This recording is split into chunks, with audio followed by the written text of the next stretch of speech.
स्वागत है दोस्तों आप सभी का मेरे इस चैनल पे। आज हम सॉल्व करेंगे एक्सरसाइज 7.1 इंटीग्रल्स का। तो इसमें सबसे पहला क्वेश्चन हमारा है इंटीग्रेशन ऑफ साइन 2x। तो इसको सॉल्व करने के लिए इंटीग्रल साइन 2x dx। तो साइन का इंटीग्रल क्या होता है? ये होता है माइनस ऑफ कॉस 2x और ये 2 जो है वो आ जाएगा डिवाइड में प्लस सी। ये हो गया है इसका आंसर।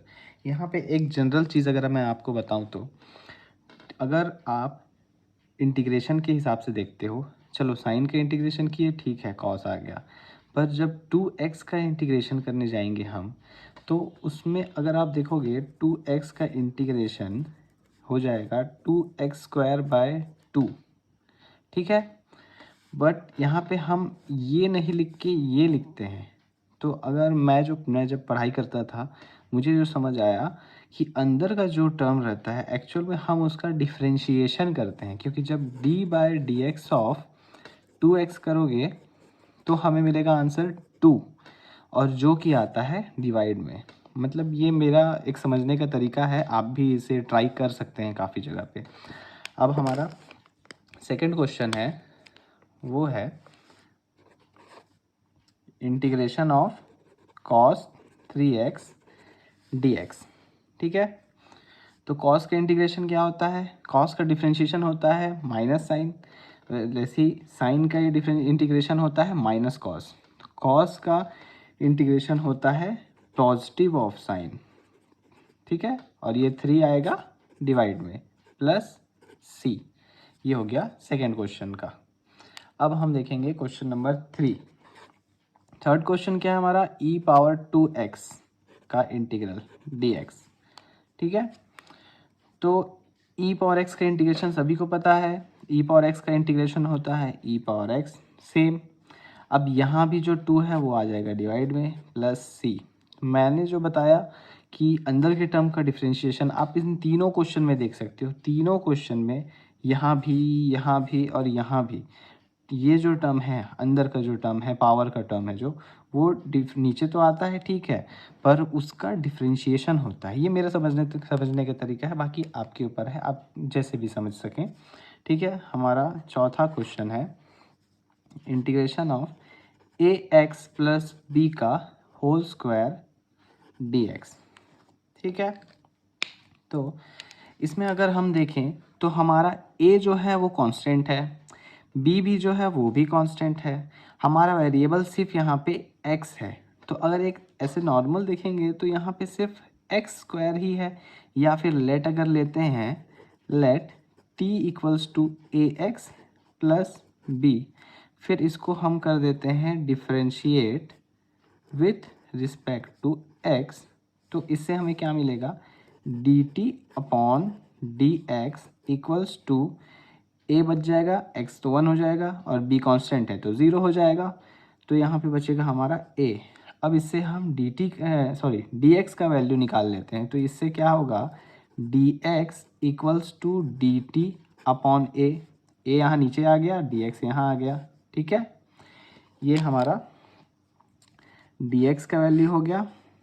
ठीक है, और t का मतलब ax प्लस b जो है उसका वैल्यू क्या है? t। तो अब उसको हम सब्सटीट्यूट कर देंगे तो उससे हमें क्या मिलेगा? इंटीग्रेशन ऑफ t, इसके जगह t का स्क्वायर। ठीक है, और dx की जगह क्या आएगा? dt/a है तो मैं उसको बाहर लिख देता हूँ क्योंकि वो कांस्टेंट है, अपॉन a, 1/a। तो इसका t² का इंटीग्रेशन क्या होगा? 1/a पहले बाहर इंटू t³/3 प्लस c। ठीक है, अब हमारा यहाँ पे t क्या था? t क्या है हमारा? t है हमारा ax प्लस b। तो इससे हमें क्या मिल जाएगा? ax प्लस b का whole cube upon 3a plus c। ये हो गया फोर्थ क्वेश्चन का आंसर।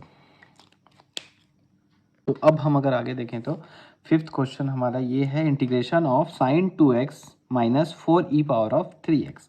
तो इसको हम सबसे पहले अलग अलग कर देंगे, जैसे कि ये हो जाएगा integration of sine 2x dx minus integration of 4e⁻³ dx।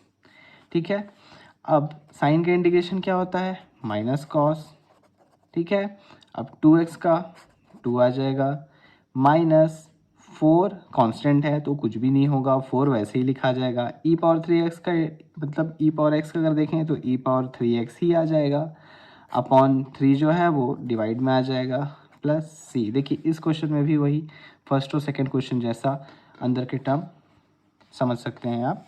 ठीक है, अब हम अपना नेक्स्ट क्वेश्चन देखें तो क्वेश्चन नंबर 6 जो है हमारा, इंटीग्रेशन ऑफ 4e⁻3x + 1 dx।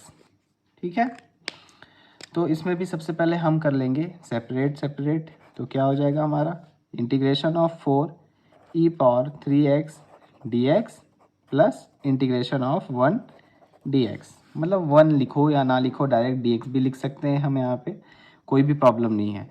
तो इससे हमें क्या मिलेगा, 4 कांस्टेंट है, e⁻3x का e⁻3x अपॉन 3 प्लस ये आ जाएगा x प्लस सी। एक्स क्यों आया, क्योंकि इंटीग्रेशन ऑफ समझ लो यहाँ पे dx था। तो अगर हम देखें x को डिफ्रेंशिएट करते हैं d/dx तो हमें मिलता है 1। तो वैसे ही जब 1 को इंटीग्रेट करेंगे तो हमें मिलेगा x। ठीक है, अब हमारा 7th क्वेश्चन जो है, integration of x² into 1 - 1/x² dx। ठीक है, मैं उम्मीद करता हूँ आप लोगों को सभी को समझ आ रहा होगा। ठीक है, तो अब इसमें क्या करेंगे, सबसे पहले हम तो मल्टीप्लाई कर देते हैं x² को ब्रैकेट के अंदर। तो इससे हमें क्या मिलेगा, 1 × x² minus x² into 1/x², मतलब दोनों कैंसिल आउट हो जाएगा तो यहाँ पे बचेगा सिर्फ 1। ठीक है, dx। तो इससे हमें क्या मिला, अब सेपरेट सेपरेट कर दो फिर से यहाँ पे, x² dx minus integration of 1 dx। ठीक है, x² का इंटीग्रेशन x³ माइनस dx का इंटीग्रेशन वो हो जाएगा हमारा x प्लस c। ये हो गया हमारा आंसर। अब हम तो 8 क्वेश्चन जो है हमारा वो है integration of ax² plus bx plus c। तो इसमें हम सबसे पहले सबको सेपरेट सेपरेट कर देते हैं। तो इसमें हमें क्या मिलेगा, integration of ax² dx plus integration of bx dx plus integration of c dx। ठीक है, जिसमें a b और c कांस्टेंट टर्म है तो वो इंटीग्रेशन के बाहर आ जाएंगे। तो उससे हमें क्या मिलेगा, x² का integration x³ plus x³ upon 3, मतलब जो जनरल फार्मूला है हमारा xn+1/n+1। ठीक है, तो ये हो गया, प्लस b कांस्टेंट, b बाहर आ जाएगा, x का integration x² 2 plus c constant है, मतलब यहाँ पे कुछ भी नहीं है, मतलब 1 dx हो गया यहाँ पे। तो इसका इंटीग्रेशन x प्लस c। अब हमारा जो 9th क्वेश्चन है वो है integration of 2x² plus e⁻x dx। ठीक है, तो इसको अगर हम सॉल्व करते हैं तो सबसे पहले प्रोसीजर वही है, सेपरेट सेपरेट कर दो। तो integration of 2x² dx minus integration of e⁻x dx, तो क्या मिल जाएगा, 2x³ minus e⁻x plus c। e⁻x का e⁻x होता है, x² का x का इंटीग्रेशन x⁻n का इंटीग्रेशन होता है x⁻n+1/n+1 प्लस c। उम्मीद कर रहा हूँ आप सभी को समझ आ रहा होगा। सॉरी, यहाँ पे माइनस साइन लग गया, ये पॉजिटिव है। उम्मीद करता हूँ सभी को आपको समझ आ रहा होगा। अब हमारा जो 9th क्वेश्चन है वो है 10th क्वेश्चन जो है वो है integration of √x minus 1/√x का होल स्क्वायर dx। ठीक है, तो ये हमारा क्या है, इसको सबसे पहले हम करेंगे स्क्वायर, तो उससे हमें क्या मिलेगा, इंटीग्रेशन ऑफ, क्या किस फॉर्म में है, a माइनस बी का होल स्क्वायर। तो उससे हम फॉर्मूला क्या लगाते हैं, A square plus B square minus 2a into B. वही सेम चीज़ यहाँ पे लगेगा, मतलब ये हो जाएगा अंडर रूट एक्स का स्क्वायर, ठीक है, माइनस 1 अंडर रूट एक्स का whole square, sorry plus minus 2 into under root X into 1 under root X, ये होल डी एक्स, ठीक है। तो एक्स अंडर रूट एक्स का स्क्वायर क्या होगा, एक्स, मैं इसको सेपरेट करते जा रहा हूँ ना, ठीक है। अंडर रूट एक्स का स्क्वायर हो गया x d x, plus 1 under root x का इंटीग्रेशन क्या होगा square, 1 x d x, okay, minus ये दोनों कैंसल आउट हो जाएंगे, तो यहाँ पे क्या बचेगा, इंटीग्रेशन ऑफ 2 डी एक्स, ठीक है। एक्स का इंटीग्रेशन क्या हो जाएगा, x square upon 2 plus 1 x का इंटीग्रेशन क्या होता है, लॉग एक्स, 1 एक्स का इंटीग्रेशन होता है लॉग एक्स, माइनस 2 कांस्टेंट तो सिर्फ बचा डी एक्स, तो इसका इंटीग्रेशन क्या हो जाएगा, एक्स प्लस सी। देखो इंटीग्रेशन का फॉर्मूला अगर आपको याद करने में दिक्कत हो रहा होगा तो आप बिल्कुल भी फिक्र मत करो, आप सिर्फ ना इंटीग्रेशन के फॉर्मूला को अपने सामने रख लो और क्वेश्चन सॉल्व करते जाओ, आपको ऑटोमेटिक धीरे धीरे सब फॉर्मूले से याद हो जाएंगे। इसमें अगर आप रेगुलर बैठ के याद करते रहोगे तो ज़्यादा टाइम लगेगा, पर अब फार्मूला सामने रख के जितने ज़्यादा क्वेश्चंस बनाओगे उतने जल्दी आपको फार्मूले से याद होते जाएंगे। अब हम देखते हैं अपना नेक्स्ट, तो नेक्स्ट क्वेश्चन जो है हमारा वो है क्वेश्चन नंबर 11, ठीक है। वो क्या है, integration of x cube minus 5x square minus 4 upon x square D x, ठीक है। ये देखने में थोड़ा हार्ड लगता होगा शायद, पर है ये बहुत ही इजी क्वेश्चन। जैसे अगर हम इसको सॉल्व करते हैं तो क्या होगा, इसमें एक्स स्क्वायर को डिवाइड कर दो सबसे, x cube upon x square, मैं सेपरेट भी करते जा रहा हूँ, ठीक है, D x minus integration of 5x square upon x square D x, ठीक है, minus integration of 4 upon x square D x, ठीक है। तो अब यहाँ एक्स स्क्वायर है, तो सॉरी यहाँ एक्स स्क्वायर है, तो एक्स स्क्वायर क्यूब से कटेगा तो यहाँ सिर्फ एक्स बच जाएगा, ये मतलब कैंसिल आउट हो गया, तो ये क्या हो जाएगा, integration of x d x minus ये तो पूरा ही कट जाएगा, तो क्या बचेगा, integration of 5 D x minus, अब यहाँ 4 अपॉन एक्स स्क्वायर है, 1 अपॉन एक्स स्क्वायर का तो कुछ भी इंटीग्रेशन नहीं होता है ऐसे फॉर्मूलाज में अगर देखें, तो 4 को हम ले लेंगे बाहर और इंटीग्रेशन लगाएंगे, 1 अपॉन एक्स स्क्वायर को हम क्या लिख सकते हैं, एक्स स्क्वायर माइनस एक्स, और मतलब कोई भी टर्म को अगर हम 1 अपॉन एक्स है उसको अगर ऊपर की तरफ ले जाना है न्यूमरेटर की तरफ, तो उसमें क्या लग जाता है, माइनस साइन, तो वैसे ही एक्स स्क्वायर को लिख सकते हैं हम लोग एक्स पावर ऑफ -2, तो वही हो जाएगा x power of -2 D x. अब इसको सॉल्व करेंगे तो इंटीग्रेशन ऑफ एक्स होता है x square upon 2 minus 5 D x, क्या हो जाएगा, 5 कॉन्स्टेंट बाहर, minus plus into x minus integration of x square -2 क्या होगा, तो इसके लिए अगर मैं आपको बताऊं तो x square x power -2 plus 1 upon -2 plus 1, ये जो हमारा जनरल फार्मूला है, तो इससे हमें क्या मिल जाएगा, यहाँ पे -2 प्लस 1 क्या हो जाएगा, एक्स पावर ऑफ -1, और नीचे क्या बचेगा, -2 प्लस 1 मतलब -1, तो इससे ये कट के पॉजिटिव हो जाएगा, ये कट जाएगा, ये हो जाएगा पॉजिटिव, तो इससे हमें क्या आंसर मिला, x square upon 2 minus 5x plus 1/x, ठीक है, प्लस सी भी रहेगा, ठीक है। अब हम अपना नेक्स्ट क्वेश्चन देखें, तो क्वेश्चन नंबर हमारा होता है 12, तो 12 क्वेश्चन जो है हमारा वो है integration of x cube minus 3x plus 4 upon under root x d x, ठीक है। तो देखने में हार्ड लगता होगा पर है बहुत ही इजी। जैसे कि देखो यहाँ पे भी वही सेम चीज़ करना है जो हम यहाँ किए हैं, मतलब डिवाइड करना है, वही करते जाते हैं। ठीक है, तो मैं यहीं पे एक लिखता हूँ, integration of x cube upon x power under root x को क्या लिख सकते हैं हम लोग, एक्स पावर ऑफ 1/2 लिख सकते हैं।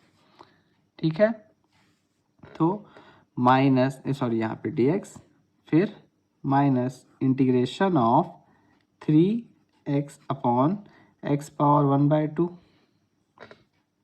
Plus integration of 4 upon under root x dx या एक्स पावर 1/2 जो भी आप चाहो। ठीक है, तो उसके बाद अब हमारा नेक्स्ट स्टेप जो रहेगा वो रहेगा एक्स पावर 3 माइनस 1/2 होगा। x को हम ऊपर ले जाएंगे, मतलब ये क्या हो जाएगा, x पावर माइनस 1/2 ऊपर ले जाएंगे तो। और हमें ये चीज़ पता है कि जब x पावर मान लो 2 है अपॉन x है, तो जब हम ऊपर ले जाएंगे इसी x को तो हमको क्या मिलता है, x power 2 into x power of -1।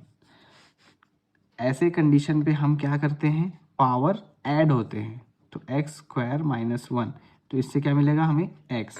वही सेम चीज़ यहाँ पे हो रहा है, सेम चीज़ हो रहा है। ठीक है, इंटीग्रेशन dx, फिर minus integration of 3x power 1 minus 1/2, यहाँ भी सेम चीज़। ठीक है, plus integration of 4x power of -1/2, क्योंकि यहाँ कुछ अलग से टर्म है ही नहीं, dx। ठीक है, फिर अब इसको सॉल्व करेंगे तो क्या मिलेगा हमें, x पावर 3 एलसीएम लेंगे तो क्या लेगा, x यहाँ हो जाएगा 6 minus 1 divide by 2 dx minus integration of 3x power 1 minus 1/2, मतलब क्या हो जाएगा, एलसीएम लेंगे तो 2 माइनस 1/2 dx। ठीक है, प्लस यहाँ पे क्या होगा, यहाँ पे हम डायरेक्ट इंटीग्रेट कर देते हैं या ऐसे ही लिख देते हैं अभी, 4x पावर -1/2 dx। समझ में आ रहा होगा। अगर कुछ भी प्रॉब्लम हो तो आप कमेंट सेक्शन में मुझे बता सकते हैं, मैं दोबारा से आपको वो क्वेश्चन शॉर्ट्स के थ्रू बता दूंगा। ठीक है, तो अब यहाँ पे क्या हो जाएगा, integration of x power 5/2 dx minus integration of 3x power 1/2 plus integration of 4x power -1/2। ठीक है, अब इंटीग्रेट करते हैं तो क्या हो जाएगा, x power of 5/2 plus 1 upon 5/2 plus 1 minus 3 constant x power 1/2 plus 1 upon 1/2 plus 1 plus 4 constant x power of -1/2 plus 1 upon -1/2 plus 1। ठीक है, तो इससे हमें क्या मिलता है, यहाँ पे मिल जाएगा हमें x पावर ऑफ, इसको सॉल्व करोगे तो 7/2 और नीचे हमारा आएगा 7/2, जो कि 2 ऊपर ले ला सकते हैं, नीचे चाहें तो नीचे भी रख सकते हैं। 2x पावर 7/2 अपॉन 7 होगा यहाँ पे, माइनस 3x पावर ऑफ, यहाँ पे क्या हो जाएगा 3/2, एलसीएम लेके सॉल्व करेंगे तो अपॉन यहाँ भी होगा 3/2, यहाँ भी 2 को ऊपर भी ले जा सकते हैं या फिर आप नीचे भी रख सकते हैं, प्लस यहाँ पे क्या होगा -1/2 प्लस 1, एलसीएम लेके सॉल्व करेंगे तो 4x पावर 1/2 आएगा, अपॉन यहाँ भी 1/2, यहाँ भी 2 पर ले जाओ या नीचे रखो। ये हो गया इसका आंसर। अब हम चलते हैं अपने नेक्स्ट क्वेश्चन के तरफ। ओके, तो हमारा नेक्स्ट क्वेश्चन जो है वो है integration of x³ minus x square plus x-1 upon x-1। तो ये देखने में हार्ड लग रहा होगा कि कैसे होगा ऐसे फ्रैक्शन वाला, पर देखो बहुत ही सिंपल है ये। इसमें सबसे पहला स्टेप हमको ये करना है, आप देख सकते हो यहाँ x³ और x² में से हम x² कॉमन निकाल सकते हैं। ठीक है, और x माइनस वन को वैसे ही छोड़ देंगे। तो क्या होगा यहाँ पे एक्स स्क्वायर कॉमन, तो क्या बचेगा एक्स क्यूब में से एक एक्स बचेगा, एक्स स्क्वायर तो पूरा ही चल गया है, तो क्या बचेगा -1, ठीक है। प्लस ये हम एक टर्म ले लेंगे x minus one upon x minus one dx, ठीक है। अब आप देखोगे ये एक टर्म मिल गया हमें, ये एक टर्म मिल गया। अब दोनों में से हमें कॉमन क्या मिल रहा है, x माइनस वन दोनों में से कॉमन मिल रहा है, तो वो करेंगे। तो ये क्या हो जाएगा integration of x minus one common, तो हमें क्या मिलेगा यहाँ पे से बचेगा क्या एक्स स्क्वायर, यहाँ कुछ भी नहीं मतलब 1 upon x minus one dx। अब देखो ऊपर नीचे x माइनस वन आ गया, तो ये दोनों कट जाएंगे, सॉरी यहाँ पे एक्स स्क्वायर, तो ये कट गए। तो हमें क्या मिल गया यहाँ पे integration of x square plus one dx। अब तो ये बहुत ईजी हो गया, मैं उम्मीद करता हूँ आप इसे आगे सॉल्व करेंगे। अगर नहीं हो तो मुझे बताएं, मैं अब नेक्स्ट क्वेश्चन पे जा रहा हूँ। तो हमारा नेक्स्ट क्वेश्चन जो है वो है question number of 14, integration of 1 minus x under root x dx। बहुत ही इजी क्वेश्चन है ये, मल्टीप्लाई कर दो सीधे। तो क्या हो जाएगा यहाँ पे integration of under root x minus x into under root x dx, ठीक है। अंडर रूट एक्स क्या होता है, एक्स पावर 1/2, मैं सेपरेट कर रहा हूँ, तो ये dx minus x into x power of 1/2 dx, ठीक है। तो अब ये क्या होगा, ये हो जाएगा दोनों का पावर ऐड, यहाँ हो जाएगा सीधे हम वो कर देते हैं इंटीग्रेट कर देते हैं, तो क्या हो जाएगा यहाँ पे x power of 3/2 upon 3/2, two ऊपर आ जाएगा माइनस इंटीग्रेशन ऑफ दोनों का पावर मतलब इसका पावर 1, एक्स पावर 1 प्लस 1/2 क्या होगा 3/2, वो भी हो जाएगा। तो ये हो जाएगा एक्स पावर ऑफ 3/2 dx। तो इसमें हमें क्या मिल जाएगा 2x power 3/2 upon 3 minus x power of 3/2 plus 1 upon 3/2 plus 1 plus c, ठीक है। तो इससे हमें क्या मिलता है 2x 3/2 अपॉन 3, ये सेम रहेगा, माइनस यहाँ पे हमें मिलेगा नीचे मिलेगा 5/2, अगर देखोगे इसका एलसीएम करोगे तो ये मिलेगा 5/2। तो इसको हम डायरेक्ट सॉल्व करते हैं, 2 ऊपर की तरफ चल जाएगा, तो ये हो जाएगा 2, ये भी हो जाएगा, पावर ऐड करेंगे तो x power 5/2 upon 5 plus c। Question number 15 मैं आपको नहीं बता रहा हूँ क्योंकि वो पिछले क्वेश्चन जैसा सिमिलर है, वो आपके लिए होमवर्क जैसा है, नहीं बनेगा तो बताएं, मैं सॉल्व करके आपको बता दूंगा, ठीक है।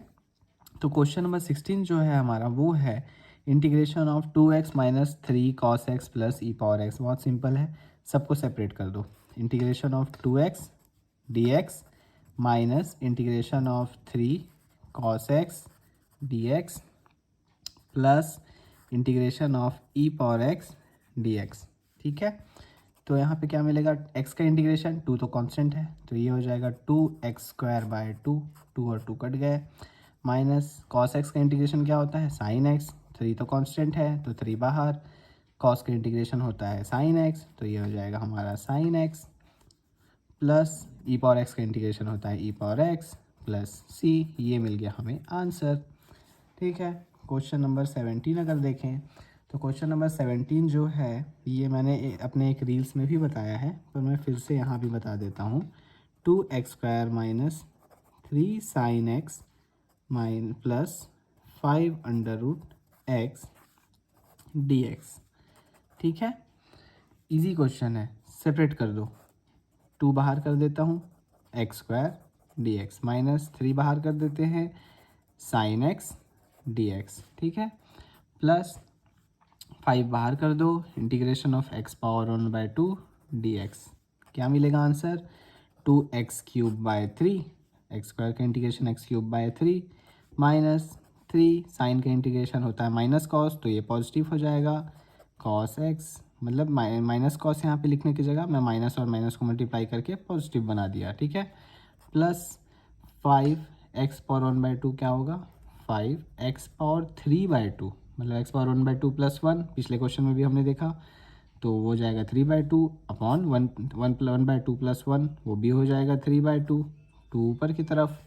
तो इससे हमें क्या मिलेगा, 2x³/3 + 3 cos x प्लस 2 ऊपर की तरफ जाएगा तो 5 2 ज़ा 10x⁻³ अपॉन 3। देखो अगर कहीं पे मुझसे कुछ गलती हो तो हो भी सकती है, क्योंकि मैं भी इंसान ही हूँ आप लोगों के जैसे, तो उसके लिए मुझे माफ़ कर देना। पर मैं अपनी पूरी कोशिश कर रहा हूँ आपको सही सॉल्व करके दिखाने की। तो हम चलते हैं अपने नेक्स्ट क्वेश्चन की तरफ। तो क्वेश्चन नंबर 18 जो है वो हमारा है integration of sec x into sec x plus tan x dx। ठीक है, सिंपल क्वेश्चन है, मल्टीप्लाई कर दो और सेपरेट कर दो। तो sec इंटू sec हो जाएगा हमारा sec² x dx। sec into tan वो हो जाएगा हमारा sec x tan x dx।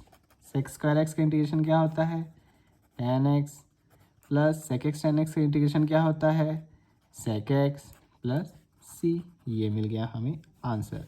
Question number 19 अगर देखोगे तो क्वेश्चन नंबर 19 जो है हमारा वो है integration of sec² x upon cos x² x dx। इसका मैं आपको हिंट बताता हूँ, बाकी सॉल्व आप ही को करना है। तो इसका सबसे पहले प्रोसीजर रहेगा, सेक का उल्टा क्या होता है कॉस, कॉसेक का उल्टा होता है साइन, तो बस अपोजिट कर दो। साइन होगा तो क्या हो जाएगा, ये होगा 1/cos² x upon 1/sin² x। अब आपको a/b/c/d का रूल तो पता ही होगा, जो होता है a into D upon c into B. तो वही होगा यहाँ पे। तो उसमें क्या मिलेगा हमें, sin² x upon cos² x। ठीक है, आगे मैं बताऊँ तो पहले इसको आप tan में कन्वर्ट करना। sin/cos tan होता है, तो ये हो जाएगा हमारा tan² x।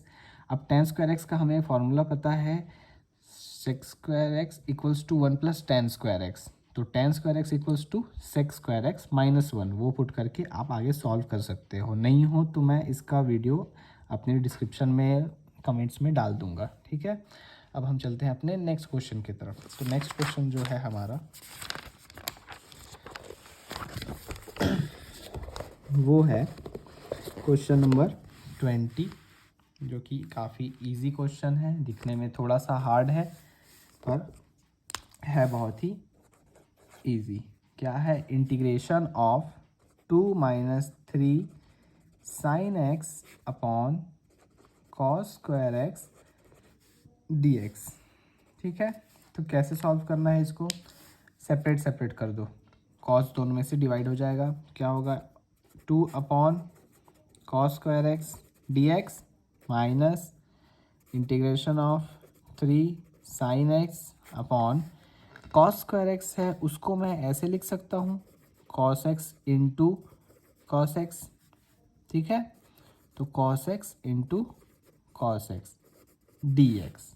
ठीक है, तो इससे हमें क्या मिलेगा, 1/cos क्या होता है sec² x, तो 2 कांस्टेंट को बाहर ले लेते हैं, 2 integration of sec² x dx minus 3 बाहर इंटीग्रेशन ऑफ, देखो अब ये जो हमारा साइन बाय एक कॉस को अगर ले ले तो हमें tan मिल जाएगा।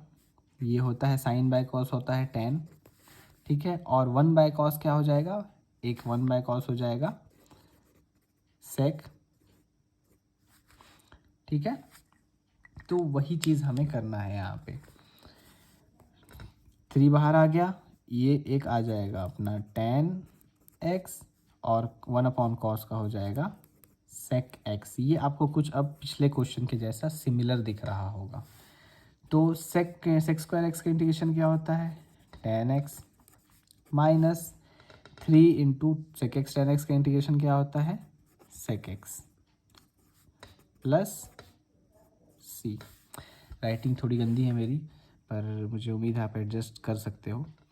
अब हम क्वेश्चन नंबर 21, 22 अगर देखें तो क्वेश्चन नंबर हमारा जो 21 है वो है हमें बताना है कि under root x plus 1/√x का एंटी डेरिवेटिव मतलब कि इंटीग्रल किसके इक्वल है। तो इसके लिए मैंने आपको क्या बताया था, अंडर रूट एक्स को क्या लिख लेना है हमें, x⁻1/2 और सेपरेट कर दो dx प्लस ये हो जाएगा 1/x⁻1/2। तो मतलब इसको ऊपर लोगे तो x⁻−1/2 इंटीग्रेशन dx ब्रैकेट नहीं होगा। तो x⁻1/2 का इंटीग्रल x⁻3/2 अपॉन 3/2। उम्मीद है कि आप समझ रहे होंगे ये मैं ऐसा क्यों लिख रहा हूँ, मैंने अपने पिछले क्वेश्चंस में भी बताए हैं। प्लस x⁻−1/2 का इंटीग्रल करोगे dx, तो ये हो जाएगा 2x⁻3/2 upon 3 plus x⁻1−1/2 plus 1 होगा, ये ऐसा कुछ होगा x⁻−1/2 प्लस 1 अपॉन -1/2 प्लस 1। तो इससे क्या मिलेगा हमें, x⁻1/2 माइनस प्लस मतलब सम ये इसका एलसीएम लेके बनाएंगे तो, और नीचे भी हमें क्या मिलेगा 1/2, 2 ऊपर आ जाएगा तो यहाँ मैं डायरेक्ट लिखता हूँ 2√x लिख सकते हैं x⁻1/2 को, ठीक है, प्लस c। तो हमारा जो यहाँ पे आंसर रहेगा वो रहेगा 2/3x⁻3/2 प्लस 2 × मतलब 2 × x⁻1/2 जो कि है question number option number C. अब हमारा जो लास्ट क्वेश्चन है वो है क्वेश्चन नंबर 22। उसमें हमें दिया है dy/dx ऑफ f(x) क्या है 4x³ - 3/x⁴ such that f(2) हमें दिया है इक्वल्स टू 0।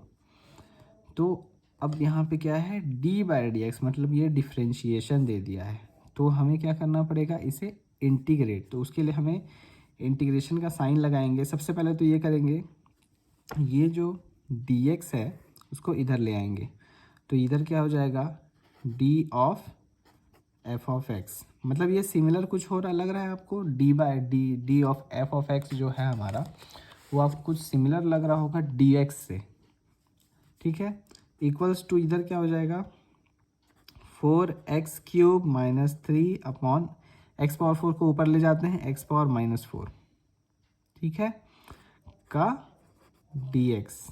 अब इसको कर दो इंटीग्रेट, तो क्या मिलेगा यहाँ d ऑफ x क्या होता है x, तो d ऑफ f(x) क्या होगा f(x), ठीक है।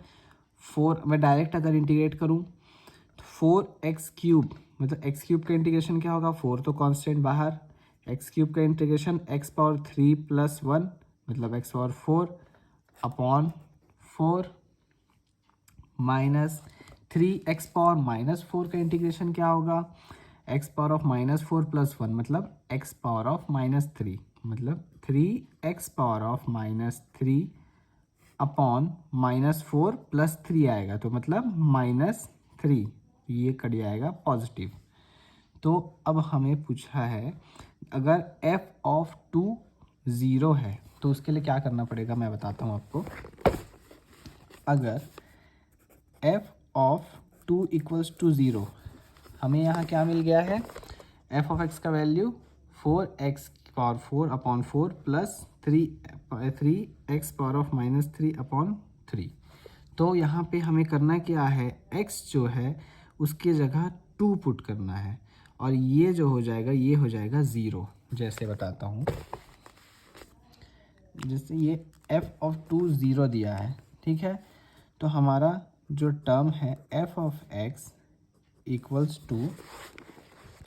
4x⁴/4 मतलब अगर आप देखोगे ऐसे तो 4 और 4 तो यहाँ कट जाएगा, ठीक है, और 3 और 3 भी कट जाएगा, बचा क्या x⁴ प्लस x⁻⁻3।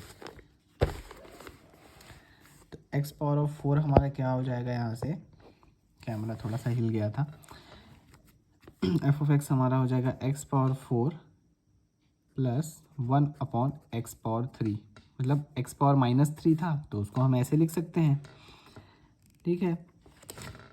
तो अगर एफ ऑफ 2 0 है तो एफ ऑफ एक्स क्या है, यहाँ प्लस सी लगाना भूल गए थे, आप ना भूलें। हमें यहाँ एक्चुअल में सी का ही वैल्यू फाइंड करना है। एफ ऑफ 2 लगाओ यहाँ पे, तो यहाँ पे सब जगह 2 आ जाएगा, 2⁻4 प्लस 1/2 का क्यूब प्लस सी, ये क्या है 0। 2⁻4, 2 2 ज़ा 4, 4 2 ज़ा 8, 8 2 ज़ा 16 प्लस 1/2 का क्यूब, 2 2 ज़ा 4, 4 2 ज़ा 8 प्लस सी, दोनों का एलसीएम लेंगे तो हमें क्या मिलेगा, सी प्लस 8 और 16, मतलब यहाँ पे 16 को डायरेक्ट 8 से मल्टीप्लाई करो तो 8 6 ज़ा 48, 8 4 कैरी, 8 1 ज़ा 8, 128। तो क्या हो गया यहाँ पे 128 प्लस 1/8 इक्वल्स टू 0। तो सी का वैल्यू यहाँ से क्या मिलता है हमें, पहले ऐड कर देते हैं, सी प्लस 129/8 इक्वल्स टू 0। समझ आ रहा है आप लोगों को, उम्मीद है कि समझ आ रहा होगा। तो c इक्वल्स टू -129/8। तो अब हम c पता करना था, c मिल गया। अब f ऑफ x क्या होगा, तो हमारा f ऑफ x जो होगा वो होगा x⁻4 प्लस 1/x³ माइनस 129/8, जो कि है हमारा ऑप्शन फर्स्ट। उम्मीद है कि आप सभी को ये सेशन समझ में आया होगा। मैं अब नेक्स्ट वीडियो जो बनाऊंगा वो रहेगा हमारा एक्सरसाइज 7.2। देखो इंटीग्रेशन जो है इजी है अगर आप रेगुलर इसे सॉल्व करते रहो। अगर आप इंटीग्रेशन बना के छोड़ दोगे तो आप भूल जाओगे इंटीग्रेशन को। इंटीग्रेशन समझने का और पढ़ने का सबसे अच्छा तरीका जो यही है कि इंटीग्रेशन सॉल्व करते रहो। जैसे अगर आप एनसीईआरटी बना लिए फर्स्ट एक्सरसाइज, तो आप किसी और बुक को आर डी शर्मा ले लो। अगर आईआईटी जेई वगैरह के लिए तैयारी करना है तो कोई अच्छे फ्रेशर्स ले लो, जैसे कि एक सेंगेज आता है मैथ्स का, उसमें काफ़ी बेहतरीन क्वेश्चंस रहते हैं। मैं अपने टाइम पे बनाया करता था। तो ऐसे ऐसे बुक्स, जैसे फर्स्ट एक्सरसाइज हो गया तो उसके प्रॉब्लम्स आप सॉल्व करो। तो आप उसके प्रॉब्लम सॉल्व करते रहोगे ना तो आपको फॉर्मूलेज भी याद होते जाएंगे और आपको ना बहुत इजी लगने लगेगा इंटीग्रेशन, और बनाने में बहुत मज़ा आने लगेगा। तो यहाँ पे हमारा सेशन ख़त्म होता है। अगर आपको वीडियो पसंद आया तो लाइक करें, सब्सक्राइब ज़रूर करें, सब्सक्राइब करना ना भूलें, और बेल आइकन को भी ज़रूर दबाएं ताकि मैं आपको अपने नेक्स्ट अपडेट्स देते रहूँगा। Thank you so much for watching.